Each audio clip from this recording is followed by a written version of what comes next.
Saya sempat berkali-kali ditanya pendapat pribadi tentang Pak Prabowo. Dan saya jawab, beliau adalah seorang patriot. Hari ini saya terus mempercayai sebagai seorang patriot. Beliau adalah seorang yang telah mengalami pendidikan modern sejak usia belia dan berasal dari keluarga intelektual yang amat terpandang. Maka Pak Prabowo tentu paham bahwa dalam demokrasi yang baik, menerima keberadaan oposisi sebagai partner dalam bernegara, menjaga keseimbangan dan independensi tiga cabang kekuasaan, yaitu eksekutif, legislatif, yudikatif. Lalu, menjamin kebebasan media sebagai pilar keempat demokrasi, serta yang tidak kalah penting adalah menjaga kebebasan rakyat di dalam bersuara, di dalam mengungkapkan pendapat, di dalam berserikat berkumpul dalam sebuah proses demokrasi. Dan sebagai seorang patriot didik, saya percaya Pak Prabowo akan mengembalikan dan akan menjaga nilai-nilai demokrasi ini di masa-masa Indonesia. Barusan adalah pernyataan Anies Baswedan usai Mahkamah Konstitusi menolak gugatannya terkait sengketa Pilpres 2024. Dalam sidang putusan yang digelar pada Senin 22 April 2024, MK memutuskan menolak gugatan kubu Anies dan Ganjar. Sehingga Prabowo Gibran tetap menjadi pemenang Pilpres 2024. Dalam pernyataan yang disampaikan oleh Anies Baswedan, nampak terlihat ia sudah menerima kekalahannya dalam kontestasi pemilihan presiden lalu. Dia juga berpesan kepada Prabowo Gibran untuk menjalankan amanat konstitusi.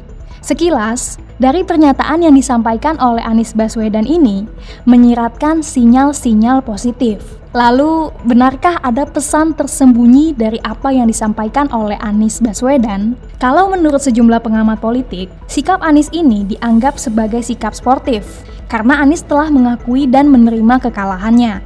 Hal ini diungkapkan oleh pengamat politik dari Populi Center Usep S. Ahyar.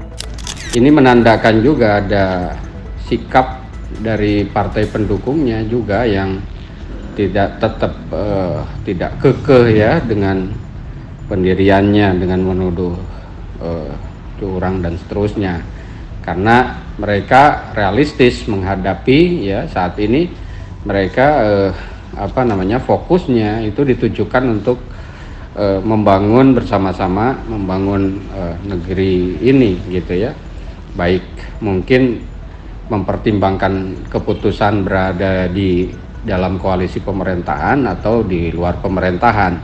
Jadi sikap partai politik itu, sikap para pendukung, sikap partai politik pendukung Pak Anies dan Pak Muhaimin saya kira mungkin juga sekarang sedang fokus mempertimbangkan apakah di luar atau masuk dalam koalisi pemerintahan, dan itu saya kira bagus segera membangun fokus ke arah sana gitu daripada berlarut-larut ya mempersoalkan pemilu yang sudah lalu dan sudah diputuskan oleh MK yang sifatnya final and binding ya gitu ya, final dan mengikat. Usep juga memprediksi partai-partai pengusung Anies seperti Nasdem dan PKB akan masuk ke koalisi Prabowo Gibran. Pendapat yang sama juga diungkapkan oleh pengamat politik dari Indonesia Political Review, Ujang Komarudin. Dia melihat PKB dan Nasdem sudah fix akan masuk ke koalisi pemerintahan. Namun PKS masih 50-50. Menurutnya wajar jika koalisi perubahan yang mengusung Anies dan Cak Imin bubar pasca penetapan hasil pemilu dan juga akan berbelok ke koalisi Prabowo Gibran. Selain itu, Ujang juga melihat jika Anies sangat menghormati Prabowo. Saya melihat ya, Anies menghormati Prabowo ya dengan sungguh-sungguh ya. Ya kalau di koalisi 01 ya sekarang partainya sudah main masing-masing, sudah bergerak masing-masing seperti yang diakui oleh Sudirman Said kan sudah tidak solid, memang begitu kenyataannya. Artinya PKB akan gabung, Nasdem akan gabung, PKS masih 50-50 dan PDIP masih 50-50. Nah ini kan pilpresnya sudah usai, pasca keputusan MK itu ya pertarungan sudah selesai, sudah saling mengakui kemenangan kan gitu. Jadi artinya ya partai-partai politik di kubu 01 dan 03 itu sudah main masing-masing, sudah bergerak masing-masing untuk kepentingannya masing-masing gitu. Makanya kemungkinan besar juga akan yang kalah itu mungkin akan banyak juga yang masuk koalisi Prabowo Gibran. Pengamat politik USEP S. Ahyar juga menjelaskan bahwa masing-masing partai pengusung akan menentukan sikap yang menguntungkan partai maupun anggotanya masing-masing. Sehingga tak masalah jika koalisi perubahan dianggap nggak solid dan nantinya bergabung ke koalisi Prabowo Gibran. Koalisi partai-partai di Indonesia, kata USEP, umurnya sangat pendek soalnya tidak berbasis ideologi, hanya pragmatisme belaka. Jadi, koalisinya memang atas dasar kepentingan politik praktis, sangat tematik dalam setiap peristiwa politik. Misalnya, koalisi untuk Pilpres, lalu setelah itu koalisi untuk memilih pimpinan DPR, koalisi mendukung atau menolak kebijakan, dan lain sebagainya.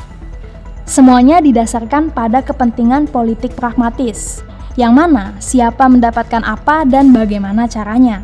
Menurutnya, ada kemungkinan jika pemerintahan Prabowo Gibran akan membangun koalisi besar sehingga akan merangkul banyak partai. Meskipun begitu, menurutnya hal itu perlu dipertimbangkan supaya demokrasi di Indonesia tetap berjalan adil dan sehat. Sementara itu, founder lembaga survei kedai kopi Henry Satrio melihat belum tentu PKS akan masuk ke koalisi Prabowo Gibran. Tidak seperti PKB yang membuka kemungkinan itu. Ya, masalahnya Anies bukan orang partai itu. Jadi kalau partai pendukung mau gabung koalisi kan belum tentu juga Anies diajak atau Anies bisa juga diajak gitu. Tapi kalau melihat sinyalnya sih dan sejarah ya Nasdem dan PKB tuh masuk tuh. PKS tuh akan join kalau dia diajak sih. Seperti yang diketahui, sebelumnya Ketua Umum PKB Muhaimin Iskandar atau Cak Imin yang juga merupakan pasangan Anies Baswedan dalam Pilpres, menyatakan bahwa koalisi perubahan ini bubar setelah penetapan pemilu 2024.